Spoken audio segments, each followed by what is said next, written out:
Students, हम पढ़ेंगे आज class 6 chapter second components of food, यानी भोजन में तत्व किन किन चीज़ों से मिलकर के कोई भी फूड बना होता है। इस फर्स्ट है, in chapter 1 we made list of the food items that we eat. तो फर्स्ट चैप्टर में हमने क्या किया कि जो भी हम खाना खाते हैं उनको लिस्ट बनाया है, फूड आइटम्स जो होते हैं, विभिन्न प्रकार के जो भोजन होते हैं उनकी हमने लिस्ट बनाई वहाँ पर। We also identified food items eaten in different parts of India and mark these on its map. तो हम लोगों ने देखा कि कई प्रकार के जो भोजन होते हैं, कई प्रकार के फूड आइटम्स होते हैं, वो अलग अलग स्टेट में या भारत का जो कई राज्य हैं, अलग अलग उनके अपने तरीके हैं जिनको वो भोजन ग्रहण करते हैं।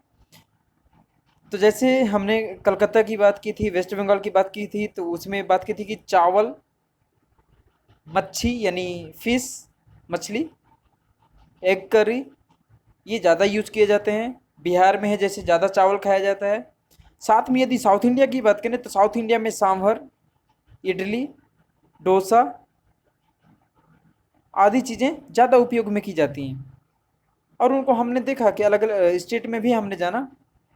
फिर a meal could consist of chapati, dal and brinjal करी।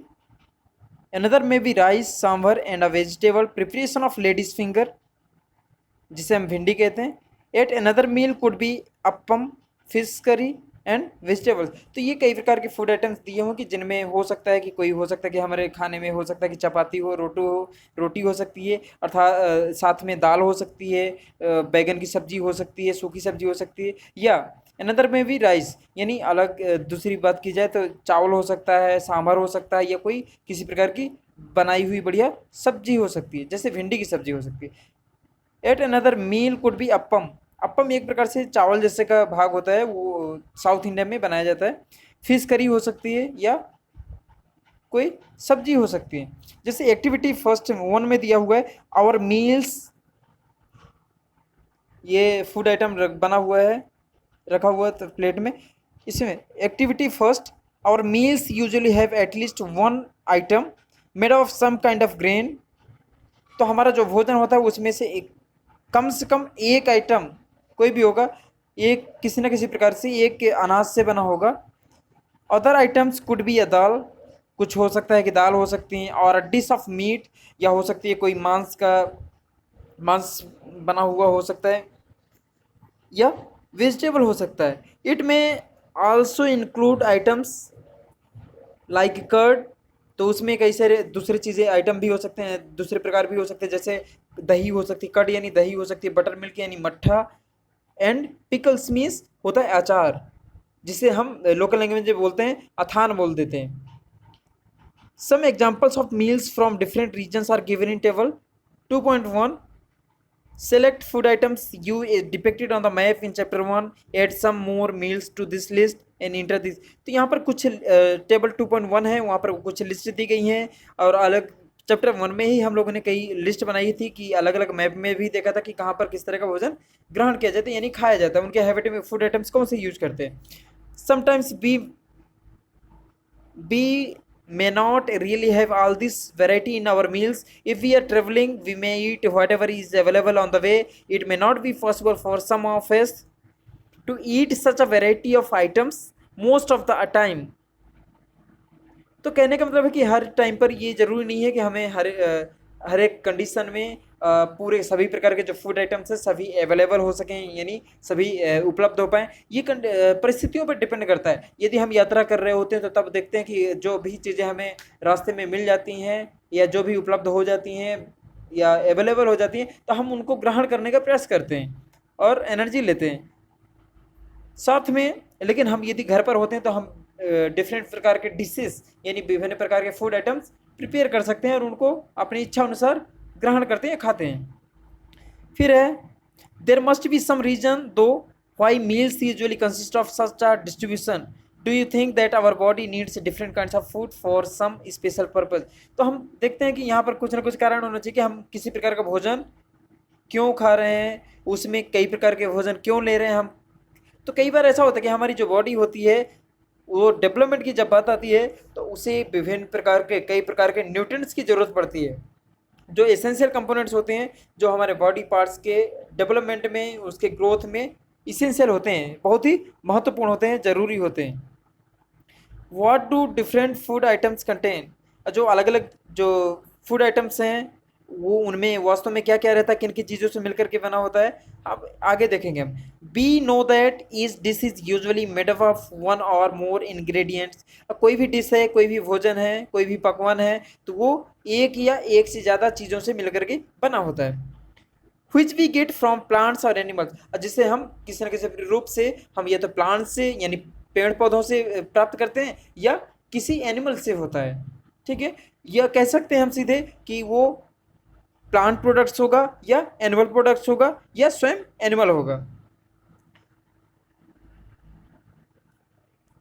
जैसे यहाँ पर टेबल दिया हुआ है, जैसे पंजाब में रीजन दिया हुआ है, पंजाब आइटम ऑफ ग्रेन, वहाँ पर क्या उपयोग किया जाता है, जैसे मक्का रोटी बोलते हैं, मक्की की रोटी होती है, मकाई की, जिसे हम कॉर्न बोलते हैं, भुट्टे।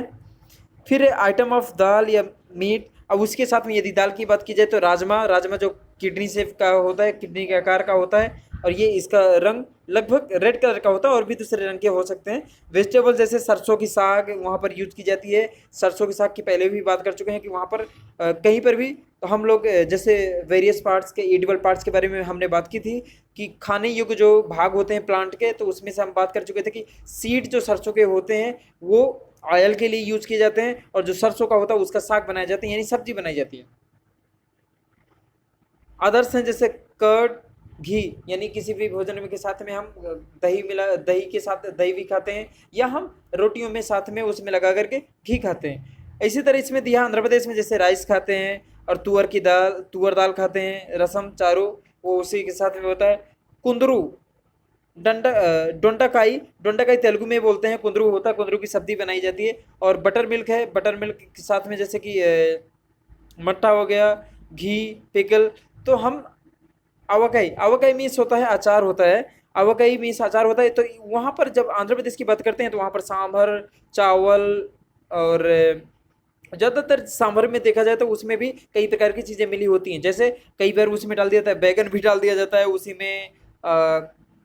जो स्वीट पोटैटो होता है यानी शकरकंद होता है, उसको भी ढेर सारी मात्रा में डाल दिया जाता है, तो लोग खाते हैं। उनका अलग अलग जो डिश है वो अलग प्रकार के हैं। तो जैसे इंग्रेडिएंट्स कंटेन, जैसे each ingredients contain some components, कोई भी चीज़ होती है तो उसमें कंपोनेंट्स होते हैं, उसके तत्व होते हैं कि जिन चीज़ों से मिलकर बना होता है, that are needed by our body, हमारे उनकी हमें हमारे बॉडी द्वारा उपयोग किया जाता है या उनकी आवश्यकता होती है। These components are called nutrients. हम पहले भी फर्स्ट चैप्टर में भी पढ़ चुके थे कि कंपोनेंट्स वास्तव में क्या होते हैं, न्यूट्रिएंट्स क्या होते हैं। तो जो भी फूड में जो कंपोनेंट्स होते हैं उन्हें हम, जो इसेंशियल होते हैं हमारे बॉडी के लिए, उन्हें हम न्यूट्रिएंट्स कहते हैं।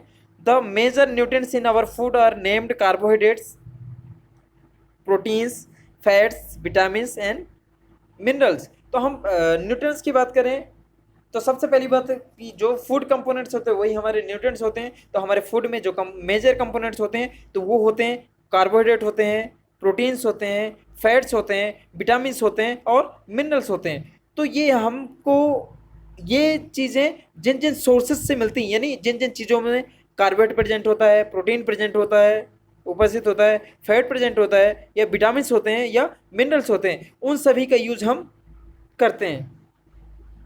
ठीक है, ताकि क्योंकि इसलिए यूज करते हैं ताकि हमारे जो शरीर का डेवलपमेंट है वो अच्छे ढंग से हो सके, उसकी ग्रोथ अच्छे से हो सके। इन एडिशन उसके साथ में क्या करते हैं, food contains dietary fibres. Dietary fibres कहने का मतलब क्या है, जो फाइबर्स के फॉर्म में हमें ज़्यादा प्रोटीन, सब प्रकार के जो हमारे जो मसल्स होती हैं उनकी सेल्स को ग्रोथ करने में, न्यूट्रिएंट प्रोवाइड करने में ज़्यादा हेल्प करती हैं, ज़्यादा rich nutrient, they are rich in nutrients. Water which are also needed by our body, जो पानी होता है उसकी भी हमारे शरीर द्वारा बहुत ही ज़्यादा मात्रा में उपयोग किया जाता है, वो बहुत ही उपयोगी होता है। Do all foods contain all this nutrients, क्या ये सभी के सभी जो जितने भी भोजन होते हैं सभी के सभी भोजन में ये न्यूट्रिएंट्स होते हैं? नहीं, ऐसा ज़रूरी नहीं है, वो हम डिपेंड करता है कि हम किस प्रकार का भोजन लेते हैं। With some simple methods we can test whether cooked food or a raw ingredient contains one और मोर ऑफ दीज न्यूट्रिएंट्स, तो हम को जैसे बना हुआ भोजन है या कच्चा रॉ मटेरियल है, हम उसके आधार पर उसको हम उसके इंग्रेडिएंट्स में क्या क्या है वास्तव में, वो जो चीज़ रॉ मटेरियल है उसमें कार्बोहाइड्रेट है, प्रोटीन है, फैट है, हम उसको परीक्षण कर सकते हैं, उसका टेस्ट कर सकते हैं। उसका कई तरीके हैं, मेथड हैं जिनसे हम पता कर सकते हैं कि वास्तव में जो हम भोजन ग्रहण कर रहे हैं उसमें फैट की मात्रा है कि नहीं है, फैट यानी वसा की मात्रा है कि नहीं है, जिसे हम चर्बी भी बोल देते हैं, और साथ में कह सकते हैं कि प्रोटीन की मात्रा है कि नहीं है, कार्बोहाइड्रेट है कि नहीं है। तो विभिन्न प्रकार के केमिकल टेस्ट भी, रासायनिक टेस्ट किए जा सकते हैं, उससे हम पता लगा सकते हैं, या नॉर्मल कई भी साधारण तरीके भी होते हैं पता लगाने के, टेस्ट करने के। Let us do this test. तो हम कहते हैं कि the test for presence of carbohydrates, proteins and fats are simpler to do as compare to the test for other nutrients. तो कहने की बात है कि कार्बोहाइड्रेट, प्रोटीन और फैट के लिए ये बहुत ही आसान है, हम इनका टेस्ट आसानी से कर सकते हैं। और यदि इसकी तुलना में दूसरे न्यूट्रिएंट्स की बात देखी जाए तो वो उन न्यूट्रिएंट्स के टेस्ट की तुलना में ये कार्बोहाइड्रेट की टेस्ट करना, प्रोटीन का टेस्ट करना, फैट का टेस्ट करना, ये बहुत ही आसान होता है। Let us do this test and record all our observation. तो हम आपको आगे बताएंगे कि किस प्रकार से प्रोटीन का टेस्ट किया जाता है, कार्बोहाइड्रेट का टेस्ट कैसे करेंगे और फैट का टेस्ट करेंगे। तो इससे पहले, इन सब का टेस्ट करने से पहले, हमें सबसे पहले बात, जो भी केमिकल्स यूज होते हैं, टेस्टिंग केमिकल्स यूज होते हैं कि उसका प्रेजेंस, उसको कितने अमाउंट में डालना चाहिए, उनके सॉल्यूशंस यूज होते हैं। तो सबसे पहली बात, जो टीचर होता है उसका प्रिपरेशन उसको करने की ज़रूरत होती है। फिर वो आवश्यकता अनुसार, टेस्टिंग के प्रोसीजर के अनुसार, यानी किस तरीके से टेस्ट करना है उस तरीके अनुसार उसको उसमें मिलाता जाता है, उस सैंपल में मिलाता जाता है। For carrying out these test, इन टेस्ट को करने के लिए हमें क्या करना पड़ेगा? You will need solutions of iodine, copper sulphate and caustic soda, ये सभी के सभी सॉल्यूशन होते हैं। You will also need a few test tubes, कुछ टेस्ट ट्यूब होती हैं। और टेस्ट ट्यूब कहने का मतलब क्या है? छोटी पाइपनुमा संरचना होती है जो साइड में, जैसे हम बोल देते हैं कोई सीसी हो, पतली सी ट्यूब के रूप में, जिसका आकार सिलेंडर होता है, और एक जो भाग होता है ऊपर का भाग वो खुला रहता है, लेकिन नीचे साइड का भाग बंद रहता है। ठीक है। Try this test on cook food items as well as raw materials. तो यदि जो ये टेस्ट हम कब करते हैं कि भोजन जो पका हुआ है उस पर भी इसका प्रयास करते हैं, और साथ में प्रयास करते हैं कि जो कच्चा मटेरियल है, पके हुए पर भी टेस्ट करते हैं और कच्चे मटेरियल पर भी टेस्ट करते हैं। Table 2.2 shows you a way to record the observations from these tests। तो 2.2 में तरीका दिया गया है कि आपको किस तरीके से आपको ध्यान देना है, किन किन चीज़ों पर ध्यान देना है, कि किस तरह से टेस्ट की जो ऑब्जर्वेशन, यानी आपने देख रेख की है, जो भी आपने वहाँ से परीक्षण किया, देखा है, तो उसको किस प्रकार से लिखें। You can conduct the test either with these or any other available food item. जो भी आपके पास में फूड आइटम्स प्रेजेंट होंगे उन्हीं के आधार पर हम टेस्ट कर सकते हैं। Do these test carefully and do not try to eat or taste any chemical. तो हम सभी को चेतावनी के रूप में बताया जा सकता है कि टीचर हमेशा चेतावनी देते हैं, या वार्निंग, सावधानी हमें बच्चों को रखना चाहिए, सभी को रखना चाहिए कि हम किसी भी मटेरियल का टेस्ट करते टाइम पर, हम किसी भी टेस्टिंग मटेरियल का करते टाइम पर, हम उसका टेस्ट, किसी भी केमिकल का टेस्ट हम उसका चख करके, यानी जीभ से स्वाद लेकर के उसका पता नहीं करेंगे कि ये इसका टेस्ट कैसा है, ये खट्टा है कि मीठा है, ये कड़वा है, क्या कैसा है, ये सब चीज़ें पता नहीं करते, नहीं तो वो केमिकल हैं वो आपके लिए नुकसानदेह हो सकते हैं, स्वास्थ्य के लिए नुकसानदायक हो सकते हैं। If the required solutions are not available in readymade form, यदि पहले से जो भी हमें सॉल्यूशन की ज़रूरत होती है, जिन जिन चीज़ों की ज़रूरत पड़ती है, यदि वो हमें पहले से बने बनाए, रेडीमेड मीन्स पहले से बने बनाए, अवेलेबल नहीं है, अवेलेबल मीन्स उपलब्ध नहीं है यदि, तो हम उनको बनाने की जरूरत पड़ती है, उन सॉल्यूशन को बनाना पड़ता है। Your teacher can prepare them as given in the box. तो यहाँ पर प्रिपेयर करने का तरीका भी दिया हुआ है, तो उससे हम टेस्ट करने का जो सॉल्यूशन है वो टेस्टिंग सॉल्यूशंस बना सकते हैं। Let us begin by testing different food items to see if they contain carbohydrates. तो सबसे पहले बात हम देख लेते हैं कि किसी भी मटेरियल को बनाने के लिए, किसी भी टेस्टिंग करने से पहले, तो हम उसको मटेरियल्स को, जो विभिन्न प्रकार के सॉल्यूशंस बनाने की जो ज़रूरत होती है, तो हम उनको कैसे प्रिपेयर करें। सबसे पहले हम सॉल्यूशन देख लेते हैं। तो dilute solution of iodine can be prepared by adding a few drops of tincture iodine to a test tube half filled with water। तो हम सबसे पहले क्या करेंगे, सबसे पहली बात हम लेंगे एक टेस्ट ट्यूब लेंगे। टेस्ट ट्यूब लेने के बाद उसमें आधा, लगभग आधी टेस्ट ट्यूब उसमें पानी डाल देंगे। और डालने के बाद उस पर आयोडीन की कुछ बूंदें डाल देंगे। उस टिंचर आयोडीन की बूंदे डाल देंगे। और टिंचर आयोडीन कहने का मतलब है कि पोटेशियम आयोडाइड की उस पर कुछ बूंदे डाल देंगे और फिर इस प्रकार से वो आयोडीन सॉल्यूशन बन जाता है। फिर है, अब दूसरे सॉल्यूशन की बात करेंगे। फिर है उसमें जैसे copper sulphate solution can be prepared by dissolving 2 gram of copper sulphate in 100 millilitre, यानी 100 ml ऑफ वाटर। यदि हम टेस्ट ट्यूब, फिर दूसरा टेस्ट सॉल्यूशन बनाने के लिए हम क्या करेंगे, एक टेस्ट ट्यूब लेंगे कॉपर सल्फेट सॉल्यूशन बनाने के लिए, एक टेस्ट ट्यूब लेंगे, उसमें 100 ml पानी डाल देंगे और उसमें फिर जो कॉपर सल्फेट का जो सॉलिड मटेरियल है हम उसको डाल देते हैं। और फिर डालने के बाद रॉड होती है, ग्लास रॉड होती है जो किसी भी केमिकल से रिएक्शन नहीं कर सकती, उस रॉड, कांच की रॉड से हम उसको घोलते हैं और मिलाते हैं और उसको डिसॉल्व करते हैं, यानी घोल देते हैं, घोल बना देते हैं। और इस प्रकार से कॉपर सल्फेट का सॉल्यूशन बन जाता है। और जो कॉपर सल्फेट का सॉल्यूशन होता है उसका रंग गहरा नीला रंग होता है। फिर बात करते हैं आगे नेक्स्ट सॉल्यूशन बनाने की। 10 gram of caustic soda dissolve in 100 ml of water makes the required solution of caustic soda. तो यदि कास्टिक सोडा का यदि हम सॉल्यूशन बनाना चाहते हैं, विलेन बनाना चाहते हैं, तो उसमें हम क्या करेंगे, 100 ml पानी लेंगे, टेस्ट ट्यूब में पानी ले लिया या बीकर में पानी ले लें। फिर उसमें क्या करेंगे, 10 ग्राम कास्टिक सोडा जो पाउडर आता है उसको हम घोल देंगे। और घोलने के बाद फिर हमने कहा कि फिर उस पर जो ग्लास रॉड होती है उसको डाल करके हिला देंगे, उसको फिर घोल देते हैं। इस प्रकार से ये हमें विभिन्न प्रकार के जो सॉल्यूशंस की जो हमें टेस्टिंग, कार्बोहाइड्रेट, प्रोटीन, फैट आदि की जो टेस्टिंग करने के लिए जिन जिन के लिए ज़रूरत पड़ेगी हम उनका कलेक्शन कर लेते हैं। इस प्रकार से हम प्रिपेयर कर लेते हैं। और ये सब चीज़ें एक एक्सपर्ट टीचर द्वारा की जा सकती हैं, ये बच्चों द्वारा नहीं की जानी चाहिए, वरना किसी प्रकार से नुकसानदायक भी हो सकता है, क्योंकि बच्चे सावधानी आसानी से नहीं रखते। फिर है, for carrying out this test you will need solutions of iodine, copper sulphate and caustic soda. तो हम ये आपको पहले ही दिखा चुके हैं कि इस प्रकार से बना लेंगे, तरीके से बता चुके हैं। You will also need a few test tubes and a dropper. हमें किन किन चीज़ों की जरूरत पड़ेगी तो हम बता रहे हैं। सबसे पहली बात, यदि प्रोटीन, कार्बोहाइड्रेट इन सब का टेस्ट करना है तो हमें जो जरूरी चीज़ें हैं वो हमें चाहिए पड़ेगी।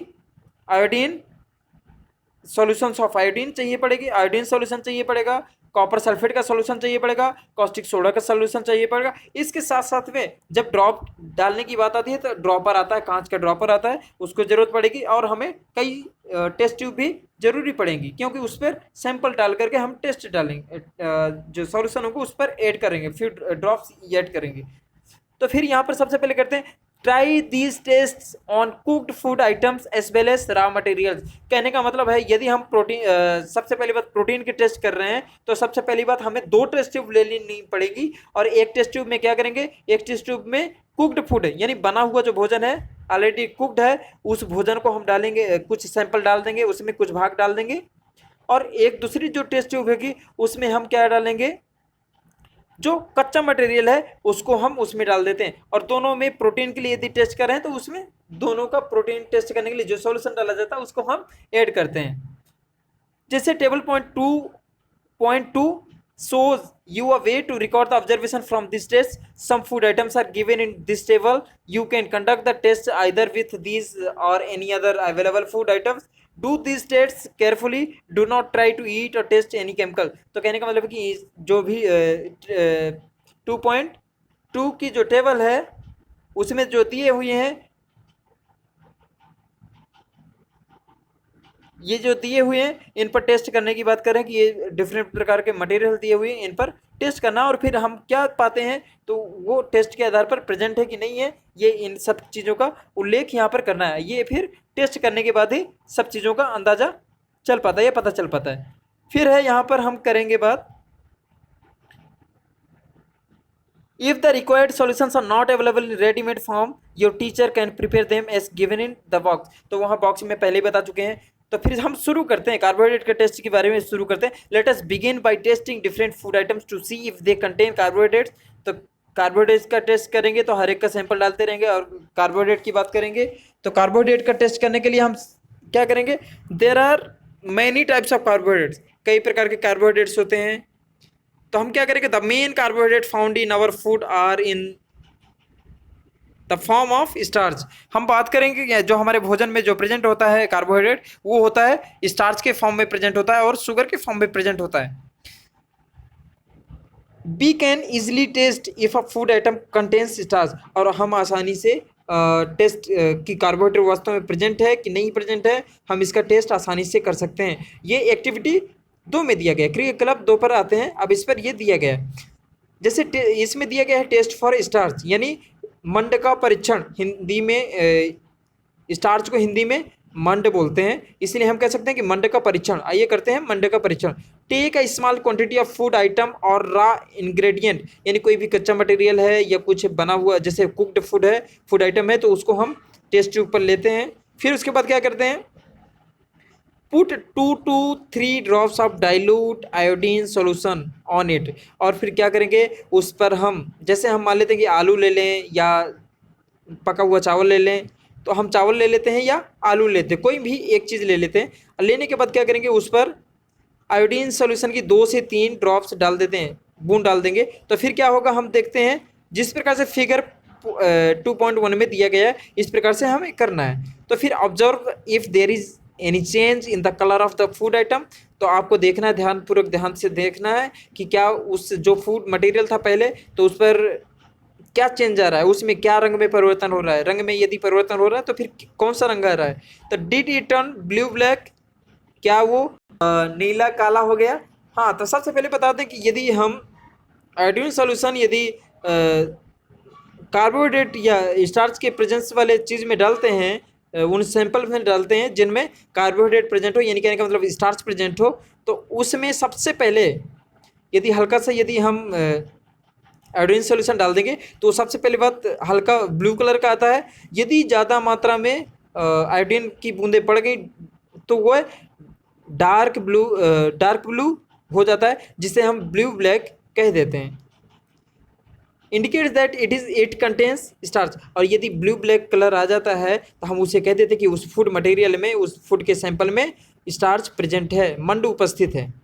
Repeat this test with other food items to find out which of these contain starch. Enter all your observation in table 2.2। 2.2 में जो टेबल दी गई है, जिसमें कई प्रकार के जो आइटम्स दिए गए हैं, तो उनके साथ में करने के लिए कहा गया है। तो वो यदि परफॉर्म करेंगे आप, उसको करेंगे तो आपको पता चल जाएगा। जैसे टेस्ट फॉर प्रोटीन, अब इसी प्रकार से हम प्रोटीन के लिए टेस्ट कर रहे हैं, तो उसके लिए क्या करेंगे, take a small quantity of food item for testing. तो कोई भी प्रोटीन कंटेंट होगा जिसमें प्रोटीन प्रेजेंट रहता हो, हमें ऐसा लगता है कि प्रोटीन प्रेजेंट हो, तो हम उस तरह से हम टेस्ट करने की बात करेंगे। तो यदि हमें पता नहीं है किसी प्रकार किसी में प्रोटीन प्रेजेंट है कि नहीं है, तो हम कई सारे रैंडमली, यानी अचानक कोई भी कहीं से भी कोई फूड आइटम्स है तो उनको ले लेते हैं, और फिर हम उसको टेस्टिंग करते हैं अलग अलग। फिर यदि जिसमें प्रेजेंट होगा तो हम विभिन्न जो केमिकल्स जो रेडीमेड जो हम लोगों ने बना रखे हैं, तो उसके आधार पर पहले बता चुके हैं, तो उनका यूज करके हम टेस्ट कर सकते हैं। जैसे take a small quantity of food item for testing. तो सबसे पहली बात, फूड आइटम का एक टेस्टिंग करने के लिए हम सबसे पहले फूड आइटम जो होगा तो छोटे से थोड़ा सा मात्रा में ले लेंगे। If the food you want to test is the solid, यदि हम जिस भोजन को हम टेस्ट करना चाह रहे हैं यदि वह सॉलिड है, तो हम उसको क्या करेंगे, तो सबसे पहले you first need to make a paste of it or powder. तो या तो सबसे पहली बात तो हम उसको पीस करके पाउडर बना दें, या तो उसको हम ऐसा कर सकते हैं कि उसको पीस करके पाउडर बनाएं और उसमें कुछ तरल पदार्थ मिला करके हम उसको पेस्ट बना दें। फिर है grind or mash a small quantity of the food item. तो या तो उसको पीस दें या उसको भथेल दें, मिक्स कर दें बिल्कुल। जैसे मिक्सी में मिक्स कर देते हैं। Put some of this in a clean test tube, और उनमें से यदि पाउडर है या कुछ क्लीन किया हुआ जैसे कि पेस्ट के फॉर्म में है, तो उसमें से कुछ थोड़ा सा सैंपल किसी साफ सुथरी टेस्ट ट्यूब में रख लेते हैं, डाल देते हैं। फिर उस पर क्या करते हैं, add 10 drops of water to it, और उस पर हम क्या लगभग 10 बूंद लगभग पानी ऐड कर देते हैं ताकि वो घुल सके। And shake the test tube, और उस टेस्ट ट्यूब को फिर हम हिलाते हैं। सेक में हिलाना है, उस टेस्ट ट्यूब को हिलाते हैं। हिलाने के बाद क्या होगा, तो वो पानी जो हमने डाला था उसमें घुल जाएगा आसानी से। फिर क्या है, नाउ यूजिंग अ ड्रॉपर, आप ड्रॉपर का यूज करते हुए, ड्रॉपर का मतलब क्या है, जिससे हम ड्रॉप किसी भी सैंपल को या कोई भी चीज़ है, हम ड्रॉप किसी भी टेस्ट ट्यूब में डालना चाहें तो डाल सकते हैं। Add 2 drops of solution of copper sulphate. हम सबसे पहले बात करेंगे कि हमने एक टेस्ट ट्यूब ली, टेस्ट ट्यूब में हमने सैंपल लिया पाउडर के फॉर्म में या पेस्ट के फॉर्म में। फिर उसमें क्या किया, लगभग कुछ बूंदे डाल दी वाटर की, तो जिससे क्या हो जाएगा, वो लिक्विड फॉर्म हो जाएगा, यानी गीला हो जाएगा। उसको गीला बना लेंगे। गीला बनाने के बाद उसको हम मिक्स करते हैं ताकि वो घुल जाए। अब घुलने के बाद में क्या करते हैं, 2 बूंदे कॉपर सल्फेट की सॉल्यूशन की डालते हैं उस पर, और वो डालने के बाद फिर उसको हल्का हिलाते हैं। हिलाने के बाद क्या करते हैं, फिर क्या करते हैं, उसके बाद 10 drops of solution of caustic soda, और 10 बूंदे हम कास्टिक सोडा का जो विलेन होता है उसको हम डाल देते हैं। 10 बूंदे डालने के बाद क्या होगा, टेस्ट ट्यूब में डाल देते हैं, और डालने के बाद क्या होगा, जैसे कि आपको 2.2 में फिगर में आपको दिख रहा था, shake well and let the test tube stand for a few minutes. तब हम क्या करते हैं, उसको अच्छे से हिलाना है अच्छे ढंग से, ताकि उसका मटेरियल जो बाहर नहीं आए, आसानी से हमें भी किसी प्रकार का नुकसान नहीं हो। फिर इस तरह से हम उसको हिलाते हैं, और उसको फिर हिलाने के बाद उसको कुछ मिनट के लिए शांत रख देते हैं, बिना कुछ हिलाए, उसको बिना किसी डिस्टर्ब किए उसको रख देते हैं। तो फिर देखते हैं क्या होता है। व्हाट डू यू सी, आप देखते क्या है, क्या आप देखते हैं उस पर क्या बदलाव आता है। तो did the contents of the test tube turn violet, तो ये प्रश्न पूछा जा रहा है कि क्या वो जो भी कंटेंट है, जो भी मटेरियल था, तो उसका रंग टेस्ट ट्यूब के अंदर जो भी मटेरियल है उसका रंग क्या वियलेट रंग का हो गया, बैगनी रंग का हो गया है कि नहीं हो गया। तो यदि हम करेंगे, यदि उसमें प्रोटीन प्रेजेंट होगा तो वो वियलेट बैगनी कलर का हो जाएगा। यदि प्रोटीन प्रेजेंट नहीं होगा तो वो वियलेट कलर रंग का नहीं हो पाएगा। यदि वियलेट रंग का वो टेस्ट ट्यूब के अंदर का जो मटेरियल है, जो पदार्थ है, यदि वो वियलेट रंग का हो गया है, तो वो इंडिकेट करता है that a violet colour indicates presence of proteins in the food item. तो इसका कहने का मतलब कि यदि वो वियलेट रंग का हो गया है, बैगनी कलर का हो गया है, तो वो प्रोटीन की उपस्थिति उस पदार्थ में या फूड आइटम में बताएगा। Now you can repeat this test on other food item. तो कई सारे आइटम्स पर प्रेजेंट हम टेस्ट कर सकते हैं कि किस में प्रोटीन प्रेजेंट है, किस में कार्बोहाइड्रेट प्रेजेंट है, यानी कहने का मतलब स्टार्च प्रेजेंट है। तो हम कई प्रकार से टेस्ट कई सारे सैंपल्स पर चेक कर सकते हैं। इस प्रकार से जैसे लिस्ट में दिया हुआ, तो इसे जैसे ग्राउंड नट है तो उसमें प्रोटीन प्रेजेंट है कि फैट प्रेजेंट है, क्या कैसा है, तीन सब चीज़ों का हम कर सकते हैं। जैसे अनकुक्ड पाउडर्ड राइस है तो उस पर प्रेजेंस दिखाएगा, पता चलता है कि नहीं पता चल पाता। तो ये कई सारी चीज़ें दी हुई हैं। जैसे टेस्ट फॉर फैट्स, तो हम फैट्स के लिए कैसे पता करें, तो हमने देखा होगा कि कई बार ऐसा करते हैं कि हम जैसे तेल वाली चीज़ें होती है या घी से संबंधित चीज़ें होती हैं, ऐसी चीज़ों में तो क्या करती है, यदि कागज़ में कोई तेल से चीज़ें बनी हुई चीज़ों को हम ले लेते कागज़ में, तो उसमें धब्बे से तेल में बन जाते हैं। इस प्रकार से हम आगे देखते हैं कि किस प्रकार से लिखा हुआ है, उसी प्रकार से हम उसमें टेस्ट, कई बार हमें धब्बे जैसे मिलते हैं तो उससे हम फैट का परीक्षण कर सकते हैं, आसानी से पता लग जाता है। जैसे take a small quantity of a food item, हम किसी भी फूड आइटम का हम छोटे से मात्रा में ले लेते हैं। Wrap it in a piece of paper, फिर हम उसको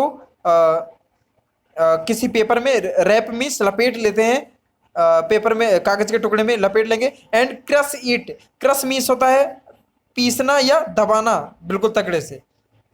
तो उसको हम कागज में ले लेंगे और उसको अच्छे तगड़े से दबाते हैं, प्रेस करते हैं। तो प्रेस करने से क्या होगा, वो दाना टूट जाएगा, फूट जाएगा, उसका जो भी अंदर का मटेरियल होगा वो कुछ ना कुछ निकल करके बाहर आएगा। Take care that the paper doesn't tear, और हमें इस तरीके से उसको दबाना है ताकि वो क्या हो, पेपर वो फटे नहीं। तो now comma state in the paper and observe it carefully. तो फिर क्या है कि जब ऐसा कर चुके हैं, पेपर फटा नहीं, उसको सब प्रेस कर दिए, उसको दबा दिए, दबाने के बाद क्या होता है कि फिर हम पेपर को खोलते हैं। खोलने के बाद क्या होता है, take care that the paper doesn't tear. Now state in the paper and observe it carefully. और फिर उसको सीधा, पेपर को सीधा करते हैं, जैसे फोल्ड कर लिया था हमने, रैप कर लिया था, अब उसको सीधा करते हैं, उसको आसान ध्यानपूर्वक देखते हैं, केयरफुली, ध्यान ध्यान से देख करके हम उसको देखते हैं। Does it have an oily patch. क्या उसमें जैसे तेल का जो धब्बा बनता है, पैच मीन्स धब्बा बनता है, दाग जैसा बनता है, तो क्या उसमें आपको दाग या धब्बा जैसा दिखाई दे रहा है। Hold the paper against light. तो यदि उस पेपर को हम क्या करें, लाइट के सामने, यानी जो प्रकाश है, प्रकाश के सामने ले जाएं, तो उसके सामने ले जाएंगे तो हमें आसानी से पता चल जाएगा कि वास्तव में धब्बा बना है कि नहीं बना है। Are you able to see the light faintly through this page. तो क्या हम कुछ धब्बा धब्बा टाइप की या कुछ अलग प्रकार से धब्बे जैसे बने हों, इस प्रकार से यदि हम लाइट के सामने ले जाते हैं तो धब्बे धब्बे रूप में, या ज़्यादा हमें लगता है कि ज़्यादा हम वहाँ से लाइट क्रॉस हो रही है, हमें ऐसा समझ में आता है। थ्रू दिस पेज, तो क्या अलग अलग स्पष्ट रूप से लाइट वहाँ से आ रही है कि नहीं आ रही है। अब ऐसा ऐसा पता चलेगा, यदि फैट होगा तो वहाँ से लाइट आना, ज़्यादा तेज लाइट आने लगती है, ज़्यादा धब्बे दिखाई देने लगते हैं। An oily patch on paper shows that the food item contains fat. यदि वहाँ पर ऑयली यानी तेली चीज़ की जो धब्बा बनने लगता है, किसी पेपर पर दिखाई देता है, तो हम उससे कह सकते हैं कि जो फैट है, जो फूड आइटम है वो जो फूड था, तो उसमें फैट जरूर प्रेजेंट होगा। तो कहने का द फूड आइटम्स में sometimes contain a little water. जो फूड आइटम होते हैं तो कुछ मात्रा में पानी भी उसमें होता है, कभी कभी पानी भी हो सकता है। तो ज़्यादातर देखा जाए तो कोई भी फूड आइटम हो तो उसमें पानी की मात्रा ज़रूर होती है, लेकिन ये फूड आइटम पर डिपेंड करता है, किसी में मात्रा वाटर की कंटेंट, वाटर की अमाउंट जो होता है वो किसी में ज़्यादा हो सकता है, किसी में कम हो सकता है। Therefore after you have rubbed an item on paper. तो यदि आपने किसी भी फूड आइटम में पेपर को रब किया है, यानी रगड़ा है या उसको प्रेशराइज किया है, दबा है, तो क्या होगा, let the paper dry for a while. जिस पेपर में आपने उसको किया था, रगड़ा था या तो उसको दबाया हुआ था, उस पेपर को क्या करें, कुछ समय के लिए सूखने के लिए रख दें। तब क्या होगा, if there were any water, यदि कोई पानी होगा उस पर, तो क्या हो जाएगा, वो इवेपोरेट हो जाएगा, वो सूख जाएगा, पानी उड़ जाएगा। दैट में हैव कम फ्रॉम फूड। तो वो पानी जो होता है वो फूड से आया हुआ होता है, जो भी, यदि फूड से कोई पानी का मटेरियल, जो पानी का कंटेंट होगा वो यदि आया हुआ होता है, तो it would dry up after some time, और कुछ समय बाद ड्राई हो जाएगा, सूख जाएगा। If no oily patch shows after this, यदि धूप में रखने के बाद यदि ऐसा होता है कि ऑयली पैच किसी प्रकार के नहीं दिख रहे हैं, तेल के धब्बे नहीं दिख रहे हैं, तो फिर क्या कह देंगे, the food item doesn't contain any fat. यदि उस पर धब्बे फिर भी दिखाई नहीं दे रहे हैं, क्योंकि शुरू शुरू में यदि दबाएंगे तो हो सकता है कि वो गीला कागज दिखाई दे और पानी की वजह से भी धब्बा जैसा दिखाई समझ में आ सकता है, लेकिन ये जरूरी नहीं है। और फिर इसके बाद यदि प्योर टेस्ट यदि आपको करना है तो उसको हम धूप में रख देंगे। धूप में रखने के बाद क्या होगा, जब पानी होगा वो वाष्पित हो जाएगा, यानी वो पानी उड़ जाएगा, और जो हमारा जो कागज होगा वो सूख जाएगा। और सूखने के बाद यदि फैट होगा उस पर तो वो धब्बे बने रहेंगे, यदि फैट उपस्थित नहीं होगा फूड मटेरियल में तो उस कागज पर जो फैट के धब्बे हैं, यानी वसा के धब्बे हैं, वो दिखाई नहीं देंगे। What do this test show. ये जो टेस्ट होते हैं, वो ये परीक्षण होते हैं, ये क्या दिखा रहे हैं, ये क्या बताना चाह रहे हैं। Are fats, proteins and starch present in all the food items that you tested. तो क्या सभी जो भी फूड मटेरियल आपने टेस्ट किए हैं, तो क्या उसमें सभी में सभी प्रकार के फैट, प्रोटीन, स्टार्च सभी के सभी एक ही कंटेंट में, एक ही फूड मटेरियल में प्रेजेंट रहते हैं कि नहीं। जरूरी नहीं है, कुछ फूड मटेरियल्स ऐसे हो सकते हैं जिनमें प्रोटीन प्रेजेंट हो सकता है, कुछ में फैट भी प्रेजेंट हो सकता है, लेकिन कुछ ऐसे हो सकते हैं कि सिर्फ उसमें स्टार्च ही प्रेजेंट हो। तो ऐसा भी हो सकता है कि किसी फूड मटेरियल में किसी में ज़्यादा मात्रा में स्टार्च प्रेजेंट हो सकता है, कोई दूसरा मटेरियल होता है जिससे ज़्यादा मात्रा में प्रोटीन प्रेजेंट हो सकता है, कुछ ऐसे मटेरियल हो सकते हैं जिसमें ज़्यादा मात्रा में फैट्स प्रेजेंट हो सकते हैं, यानी वसा उपस्थित ज़्यादा हो सकती है। Does a food item contain more than one nutrient. तो क्या कोई भी फूड एक न्यूट्रन से ज़्यादा न्यूट्रन भी कंटेन कर सकता है, बिल्कुल हो सकता है। Do you find any food item that doesn't contain any of this nutrients. तो क्या कुछ ऐसा आइटम आपने टेस्ट करते टाइम पर पाया कि फैट, प्रोटीन और जो कार्बोहाइड्रेट है इनमें से कोई भी ना मिला हो। नहीं, ऐसा नहीं है, सभी में कुछ ना कुछ मटेरियल जरूर रहता है, वो भले ही कम मात्रा में रहे लेकिन होगा जरूर। We tested food items for 3 nutrients. हम लोगों ने टेस्ट किया 3 पोषक तत्वों के लिए, न्यूट्रिएंट्स के लिए, जिसके लिए कार्बोहाइड्रेट्स, प्रोटीन्स एंड फैट्स के लिए हमने टेस्ट किया। लेकिन क्या होता है, इसके अलावा भी हम देखते हैं कि विटामिन और मिनरल्स भी किसी भी फूड कंटेंट में, फूड मटेरियल में होते हैं। There are also other nutrients like vitamins and minerals that are present in different food items. Why do we need all these nutrients? तो कहने का मतलब कि किसी भी फूड मटेरियल में जरूर नहीं है कि ये जरूर नहीं है कि सभी में ऐसा हो कि कोई भी फूड मटेरियल है तो उसमें प्रोटीन प्रेजेंट हो सकता है, फैट प्रेजेंट हो सकता है और कार्बोहाइड्रेट प्रेजेंट हो सकता है, लेकिन इसके साथ साथ अलावा में भी विटामिन्स हो सकते हैं, उसमें मिनरल्स भी प्रेजेंट हो सकते हैं। What do various nutrients do for our body? लेकिन जो न्यूट्रिएंट्स होते हैं, कई प्रकार के जो न्यूट्रिएंट्स है, विभिन्न प्रकार के न्यूट्रिएंट्स है, जो पोषक तत्व हैं, वो हमारे शरीर के लिए करते क्या है, वो हमारे शरीर में उनका योगदान क्या है, क्या करते हैं। फिर हम कह सकते हैं carbohydrates mainly provide energy to our body.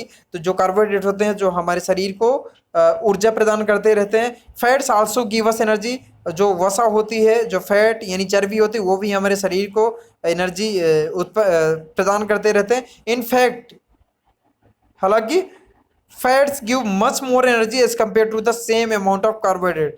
यदि हम बात करें कि 1 ग्राम, यदि हम कार्बोहाइड्रेट की बात करें कि एक ग्राम कार्बोहाइड्रेट हमें ज़्यादा एनर्जी देगा या 1 ग्राम फैट एनर्जी हमें ज़्यादा एनर्जी उत्पन्न करेगा या हमें देगा, तो हम सबसे पहली बात कहेंगे कि जो फैट होगा 1 ग्राम, वो हमें ज़्यादा मात्रा में एनर्जी देगा।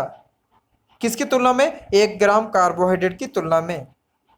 तो हम यहीं पर तुलना करके कह सकते हैं कि 1 ग्राम यदि हम घी खाते हैं तो वो हमें ज़्यादा मात्रा में एनर्जी देगा, लेकिन यदि वही बात की जाए कि 1 ग्राम हम यदि आटा खाएं या 1 ग्राम रोटी खाएं तो वो ज़्यादा हमें घी की तुलना में कम एनर्जी देगी। ठीक है, क्योंकि ये कार्बोहाइड्रेट है और वो फैट है। तो food containing fats, carbohydrates are also called energy giving foods. तो जो भी ये चीज़ें हैं, फूड मटेरियल कई सारे में फैट्स हो सकता है, कार्बोहाइड्रेट हो सकता है, तो ये जो फूड मटेरियल होते हैं तो हम इनको बोलते हैं एनर्जी गिविंग फूड्स बोलते हैं। इनमें ज़्यादा मात्रा में ये एनर्जी प्रोवाइड करते हैं, ये इसलिए नेसेसरी हैं। फिर है जैसे कि ये फूड मटेरियल के जो डायग्राम्स हैं, फिगर 2.3 में दिया गया है, फिगर 2.4 में दिया गया है। तो 2.4 है, ये वेरियस सोर्सेज, फूड सोर्सेज हैं जिनसे हमें प्रोटीन्स, फैट्स, इस तरह के न्यूट्रिएंट्स मिलते रहते हैं, कार्बोहाइड्रेट मिलते रहते हैं। जो इसेंशियल न्यूट्रिएंट्स हैं, कंपोनेंट्स हैं, इन सब चीज़ों से, फूड आइटम से हमें प्राप्त होते रहते हैं।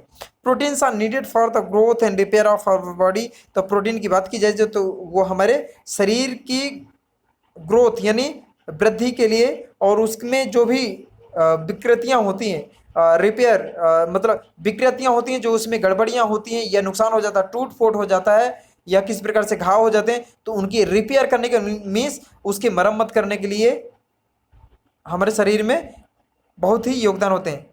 ठीक है, फूड्स। और इसके अलावा मैं देख लेता हूँ कि यहाँ पर सम सोर्सेज ऑफ कार्बोहाइड्रेट यहाँ पर ऊपर दिए हुए हैं। जैसे इसमें दिया हुआ है कार्बोहाइड्रेट के सोर्सेज में दिया है व्हीट यानी राइस, व्हीट दिया हुआ है यानी गेहूँ, राइस मीन्स चावल, बाजरा होता है, और मक्का होता है जिसका मकाई का भुट्टा, जिसे मेज कहते हैं, मकाई का भुट्टा। मैंगो मीन्स आम, मेलन मीन्स जो तरबूजा। फिर पपाया, पपीता होता है, शुगर केन यानी गन्ना जिसका जूस हम पीते हैं। जैसे पोटैटो हो गया, उसमें कार्बोहाइड्रेट मिलता है ज़्यादा मात्रा में। स्वीट पोटैटो यानी शकरकंद, जिसे लोकल लैंग्वेज शकला बोल देते हैं। फिर हम बात करते हैं जैसे सम सोर्सेस ऑफ फैट्स है जो प्लांट सोर्सेस से। यदि कई फैट्स ऐसे होते हैं जो प्लांट से हमें प्राप्त हो जाते हैं और कई एनिमल सोर्सेस से भी प्राप्त होते हैं। तो जो भी वनस्पति आयल्स हैं, जो जितने प्रकार के आयल है, तो हमें ज़्यादातर मात्रा में प्लांट से प्राप्त होते हैं। इसीलिए हम कह सकते हैं कि वो प्लांट सोर्सेज से हमें फैट्स प्रेजेंट हो रहे हैं। जैसे सनफ्लावर का आयल है, जैसे सूरजमुखी का तेल हो गया, मस्टर्ड ऑयल मीन्स सरसों का तेल हो गया।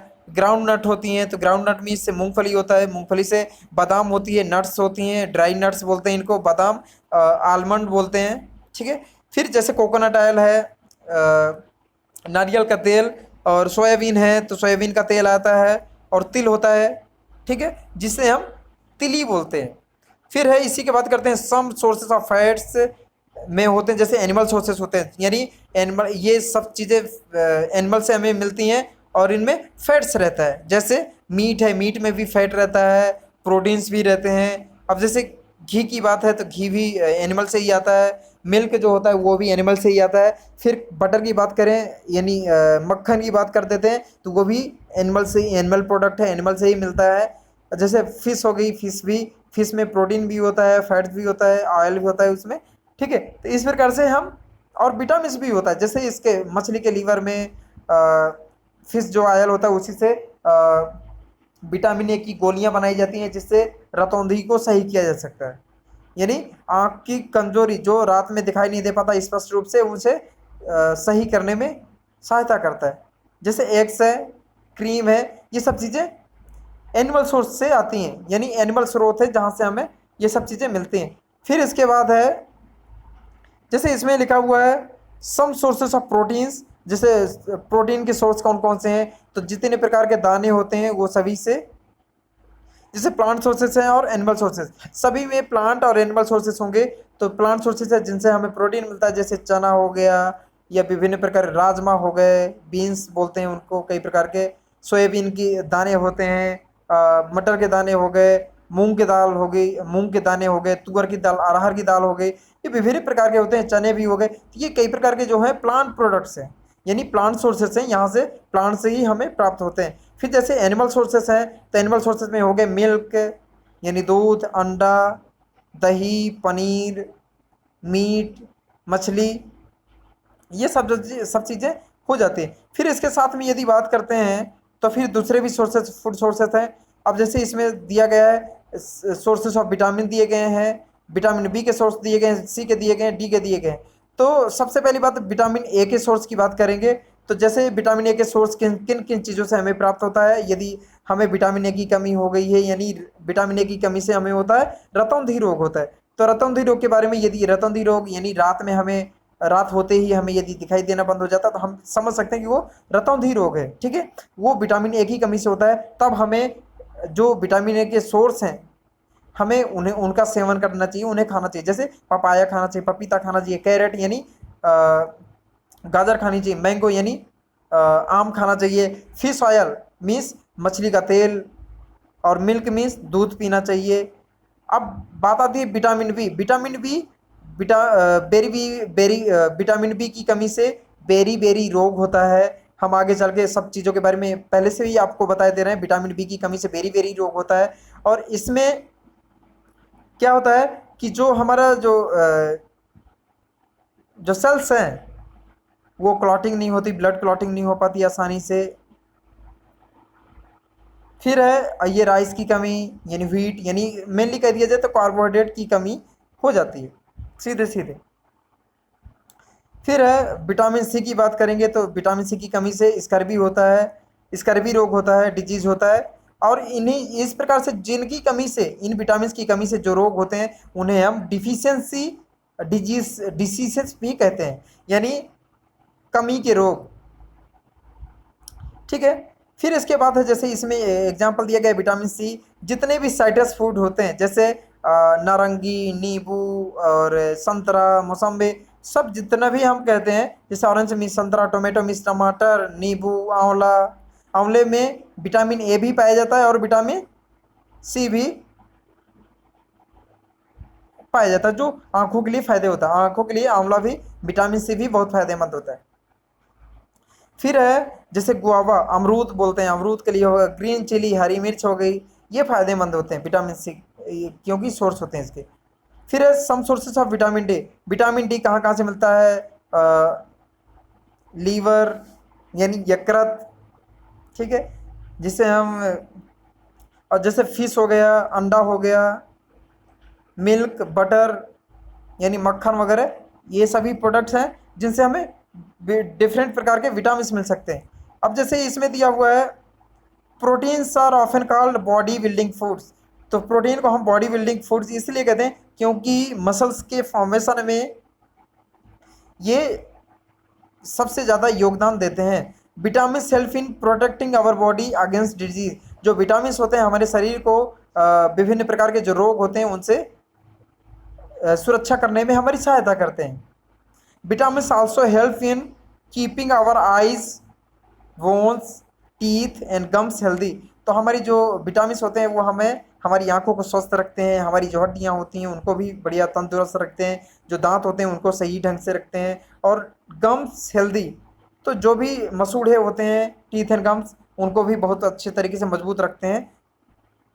ठीक है। Vitamin are of different kinds known by different names. तो विटामिन अलग अलग प्रकार के होते हैं, वो अलग अलग नाम से जाने जाते हैं। Some of this are vitamin A, vitamin C, vitamin D, vitamin E, vitamin K, ये अलग अलग प्रकार से हैं। There is also group of vitamin called vitamin B complex. तो अलग एक विटामिन होता है जिसे विटामिन बी कॉम्प्लेक्स कहा जाता है। Our body needs all types of vitamin. और हमें हमारे बॉडी को हर एक प्रकार के विटामिन की ज़रूरत होती है, और वो विटामिन स्मॉल क्वांटिटीज में ज़रूरत होती है। ठीक है। Vitamin A keeps our skin, eyes and healthy. जो विटामिन ए होता है तो हमारी स्किन को, यानी हमारी चमड़ी जो होती है, त्वचा होती है, उसको अच्छे ढंग से रखता है, बहुत अच्छे से सुंदर रखता है, उसको बनाए रखता है, हेल्दी बनाए रखता है, और आँखों को भी हेल्दी बनाए रखता है, यानी तंदुरुस्त बनाए रखता है। विटामिन सी क्या करता है? Vitamin C helps body to fight against many diseases. तो कई सारे रोग होते हैं उनसे लड़ने में हमें सहायता करता है, हमारे शरीर की सहायता करता है। विटामिन डी क्या होता है? Vitamin D helps our body to use calcium for bones. तो विटामिन डी क्या होता है? विटामिन डी क्या करता है? कैल्शियम का यूज कर बोन्स के निर्माण करने के लिए, कैल्शियम का यूज करने के लिए हेल्प करता है। यानी भोजन में जो कैल्शियम की मात्रा है कहीं भी है तो उसका यूज एब्जॉर्प्शन करेगा, और वो मतलब जो बोन्स होंगी उनके निर्माण में, बोन्स का निर्माण होने लगता है। विटामिन डी यदि मिल जाएगी तो बोन्स का निर्माण होना शुरू हो जाता है, बनने लगती हैं बोन्स। एंड टीथ भी वही चीज़ है कि कैल्शियम ही कंपोनेंट है जिससे मिलकर के बोन्स और टीथ बनते हैं। फिर बात करते हैं food that are rich in different vitamin are shown in figure. तो मैंने आपको इससे पहले ही आपको बता दिया कि डिफरेंट विटामिन के बारे में दे दिया कि विटामिन के सोर्स कौन कौन से, विटामिन ए के सोर्स कौन कौन है, papaya, carrot, mango. Vitamin B के जैसे आपको बता चुके हैं पहले, व्हीट, राइस, लीवर। और विटामिन सी के जो सोर्स है वो है guava, orange, tomato, green chilli, lemon, amla. फिर है इसी में दिया हुआ है our body also prepares vitamin D in the presence of sunlight. तो हमारा जो शरीर है वो भी विटामिन डी का निर्माण करता है नाउडेज। लेकिन आजकल क्या है, insufficient exposure to sunlight is causing vitamin D deficiency in many people. तो ये लोग सोच रहे हैं दिमाग में, बुझो पहली जो कह रहे हैं दिमाग में कि जो हमारा शरीर होता है, शरीर भी विटामिन डी सनलाइट से प्रिपेयर कर लेता है। सनलाइट यदि पड़ेगा हमारे शरीर पर पड़ता है तो विटामिन डी का निर्माण हमारे शरीर में ही स्वयं होने लगता है। लेकिन आजकल क्या हो रहा है कि जो आजकल के जो स्थितियां हैं कि हमारा जो शरीर है सनलाइट के एक्सपोजर में, यानी सनलाइट हमारे शरीर पर यानी सूर्य का प्रकाश हमारे शरीर पर नहीं पर्याप्त मात्रा में पड़ पाता है, जिसकी वजह से विटामिन डी की कमी हो जाती है। ठीक है। For proper growth of body and to maintain good health, यानी हमारा शरीर का अच्छे ढंग से सुडौल तरीके से ग्रोथ हो, अच्छे ढंग से वृद्धि हो, हमारे शरीर के सभी अंग बढ़िया अच्छे ढंग से उगने का मतलब क्या है? डेवलपमेंट उनका अच्छे ढंग से हो। Some sources of different minerals are shown in figure 2.110। Most foods के items usually have more than one nutrient. कोई भी फूड होता है तो एक से ज़्यादा उसमें न्यूट्रिएंट्स हो सकते हैं। You may have noticed this. कई बार आपने देखा होगा कि एक फूड है लेकिन उसमें कई प्रकार के हमें न्यूट्रिएंट्स मिलते हैं। Comma while recording your observation, यदि हम देखेंगे टेबल में हमने देखा है कि 2.2 में हमने देखा है, तो however in a given raw material one particular nutrient may be present in much larger quantity than in other. हमने पहले ही आपको बताया है कि कोई भी फूड मटेरियल है तो उसमें एक या एक से ज़्यादा या दो न्यूट्रिएंट्स भी प्रेजेंट हो सकते हैं, लेकिन उनका कंटेंट यानी मात्रा उनका किसी में ज़्यादा या किसी में कम हो सकता है। जैसे एग्जाम्पल के लिए है, for example rice has more carbohydrate than other nutrients. और दूसरी न्यूट्रिएंट्स की तुलना में यदि देखा जाए तो जो चावल होता है या गेहूं की बात करें, व्हीट की बात करें, तो दोनों दोनों में कार्बोहाइड्रेट की मात्रा उसमें ज़्यादा पाई जाती है। Thus we say that rice is a carbohydrate rich source of food. तो इसी प्रकार से हम कह देते हैं कि जो चावल हो गया या गेहूं है तो वो रिच सोर्स है, यानी ज़्यादा मात्रा में कार्बोहाइड्रेट प्रेजेंट रहता है।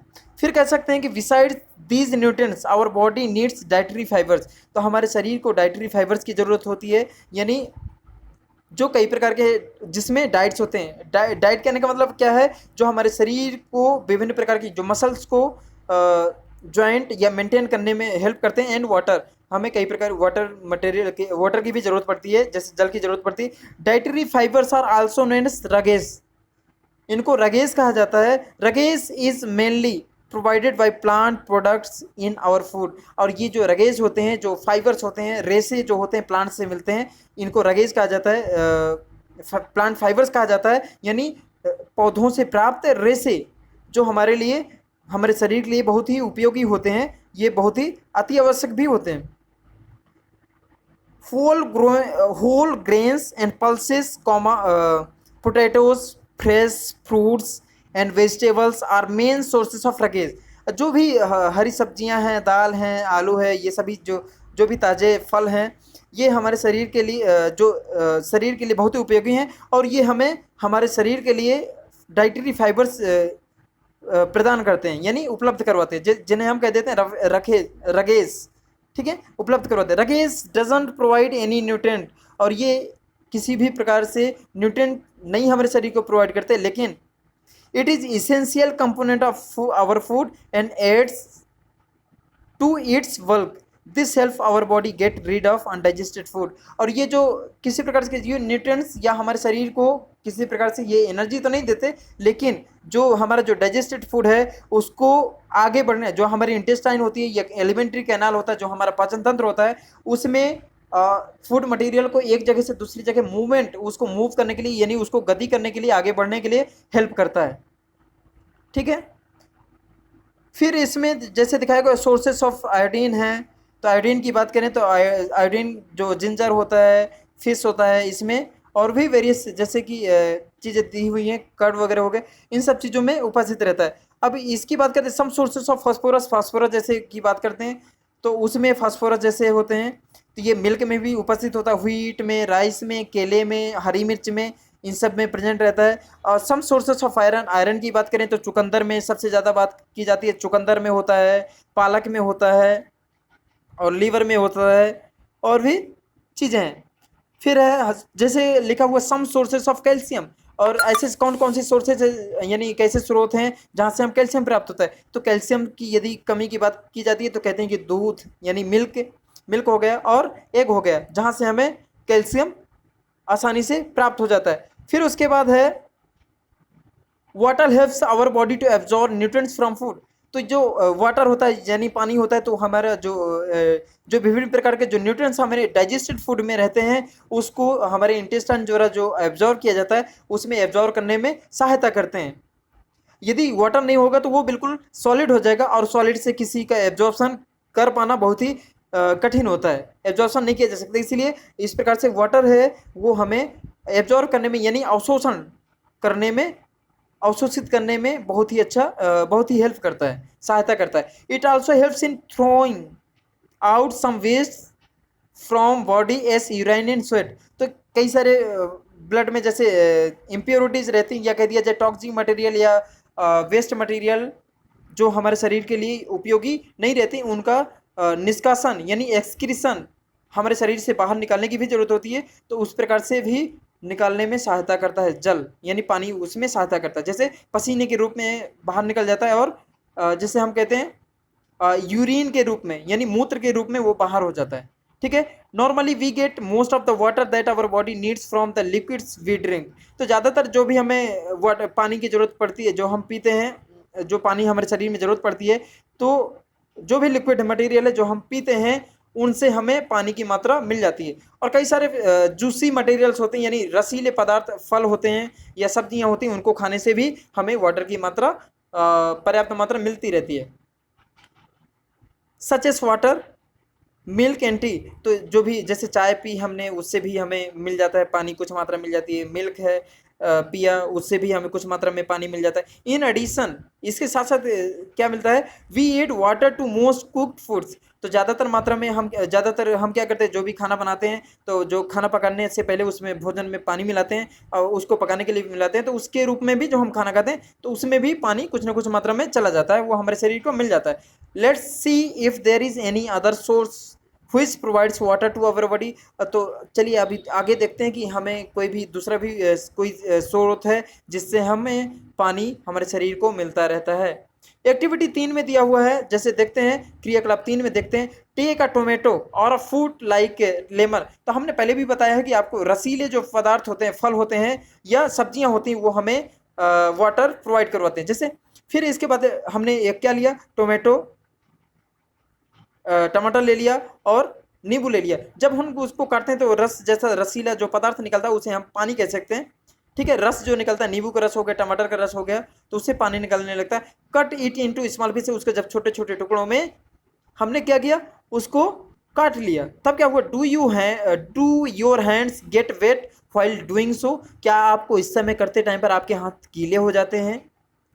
Carefully observe whenever vegetables and fruits are being cut. जब कभी भी सब्जी को हम यदि ध्यान से देखें, जब भी हम सब्जी को काटते हैं या किसी फल को काटते हैं तो क्या होता है, या पील्ड या छिलते हैं या ग्रेटेड उसको काटते हैं, या कुछ मैश्ड यदि उसको पीसते हैं या मसलते हैं, उसको दबाते हैं, तब क्या होता है, एट योर होम यदि हम अपने घर में ऐसा करते हैं तो हम क्या पाते हैं, do you find any fresh vegetable और fruit that do not contain some amount of water. तो कई सारे ऐसे फ्रूट्स भी होते हैं जिनको हम दबाते हैं या काटते हैं या छीलते हैं तो उनसे हमें वाटर की मात्रा, यानी हमारा हाथ गीला हो जाता है या पानी गिरने लगता है, टपक टपक नीचे टपकने लगता है। लेकिन कई ऐसे पदार्थ भी होते हैं जो जिनमें पानी छीलने या काटने पर टपकता नहीं है। इसका मतलब हम कह सकते हैं कि उसमें पानी की मात्रा कम रहती है लेकिन उसमें भी मात्रा जरूर उपस्थित रहती है। ठीक है, वाटर का कंटेंट जरूर रहता है। We see that many food materials themselves contain water.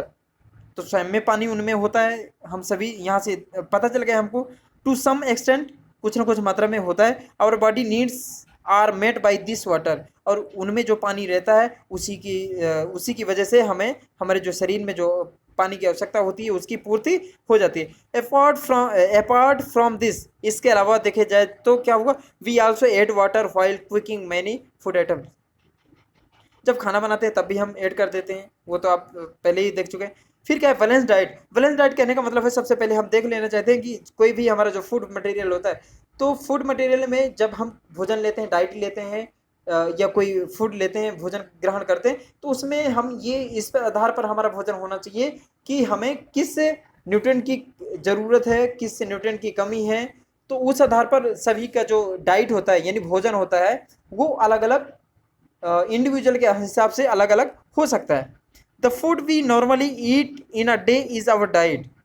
जो भी हम खाते हैं, एक दिन में खाते हैं, जो अपना खाते हैं, भोजन करते हैं, वो हमारा डाइट है। For growth and maintenance of growth health, यदि हम अपने शरीर का अपना अच्छा स्वास्थ्य रखना चाह रहे हैं, तो उसको मेंटेन करना चाह रहे हैं, अपने शरीर को बढ़िया तंदुरुस्त रखना चाह रहे हैं, बचाए रखना चाह रहे हैं, तब क्या करते हैं, तब हम इसके लिए अच्छा डाइट लेना चाहिए। और diet should have all the nutrients. तो कोई भी अच्छा डाइट होना चाहिए तो उसमें हर एक प्रकार का न्यूट्रिएंट्स पोषक तत्व तो उसमें जरूर होना चाहिए। दैट आवर बॉडी नीड्स, और ऐसे न्यूट्रिएंट्स जरूर होना चाहिए जिसे हमें बहुत ही हमारे शरीर को अत्यधिक आवश्यक है और हमारे शरीर के लिए कंपलसरी, यानी हमारे शरीर के लिए वो न्यूट्रिएंट्स अति आवश्यक हैं, यानी जरूरी हैं, अनिवार्य रहते हैं।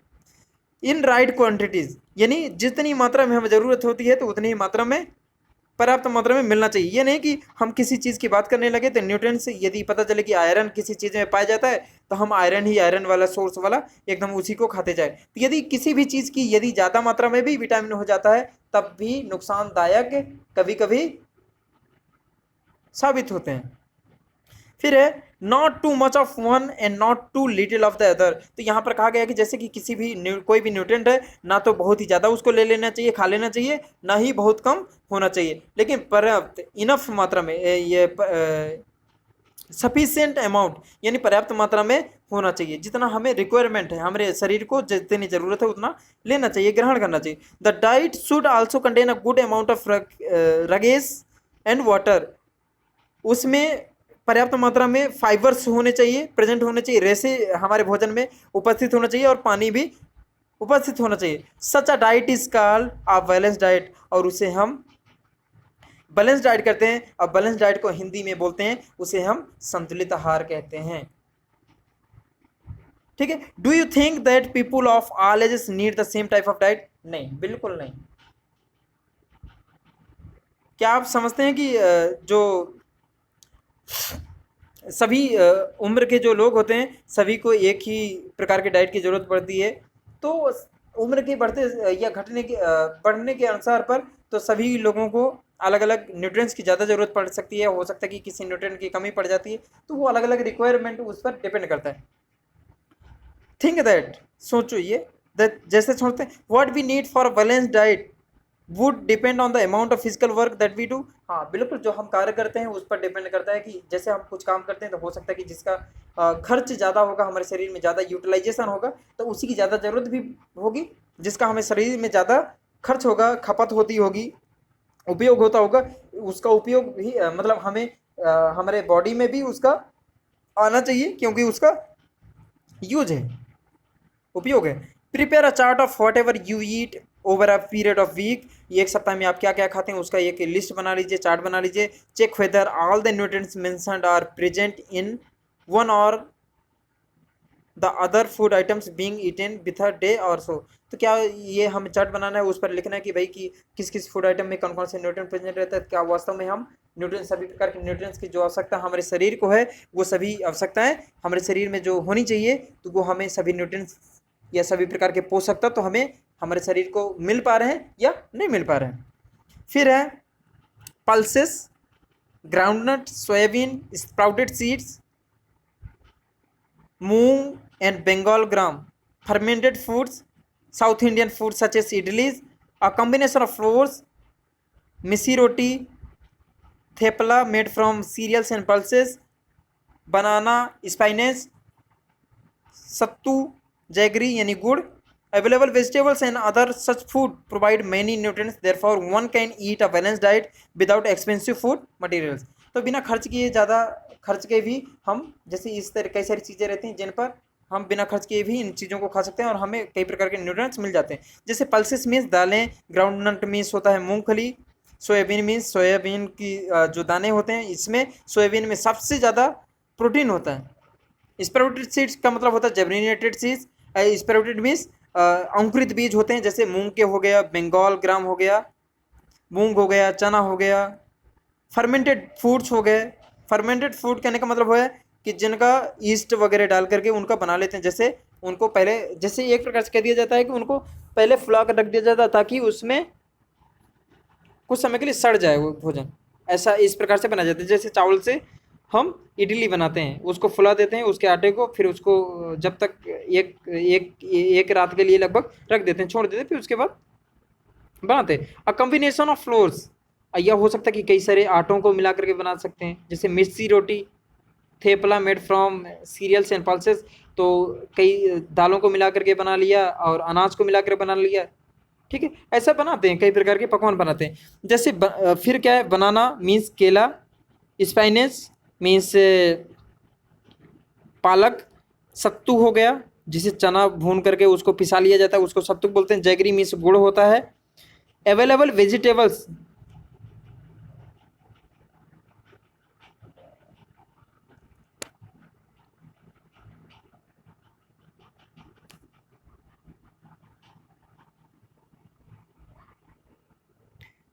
फिर उसके बाद है कॉम्बिनेशन ऑफ, ये हो गया मैनी न्यूट्रिएंट्स, ये सच फूड, ये जो होते हैं सभी के सभी हमें ज़्यादा मात्रा में फूड न्यूट्रिएंट्स हमें बैलेंस डाइट प्रोवाइड करवाते हैं विदाउट एक्सपेंसिव फूड मटेरियल्स, ये ज़्यादा खर्चीले पदार्थ भी नहीं हमें खरीदने पड़ते। Eating the right kind of food is not enough, it should also be cooked. तो किसी भी प्रकार का कच्चा मटेरियल खा लेना वो पर्याप्त मात्रा में नहीं, पर्याप्त नहीं होता, सफिशिएंट नहीं होता, इसलिए हमें it should also be cooked properly so that the nutrients are not lost. तो इस प्रकार से हमें बनाना चाहिए कि ज़्यादा उसको इतना भयंकर नहीं जला देना चाहिए कि ताकि उसके न्यूट्रिएंट्स खत्म हो जाएं। ठीक है, इसलिए उसको आसानी से उसको सही ढंग तरीके से बनाना चाहिए। ठीक है, फिर उसके बाद देखते हैं, are you aware that some nutrients get lost in the process of cooking in preparation. जब हम खाना बनाते हैं तो उस टाइम पर पकाने पर क्या होते हैं, जो वाटर मिनरल्स होते हैं, जो विटामिन होते हैं, कई सारे डिस्ट्रॉय हो जाते हैं पकाने पर। इस if the vegetables and fruits are washed after cutting और फिलिंग देम, यदि हम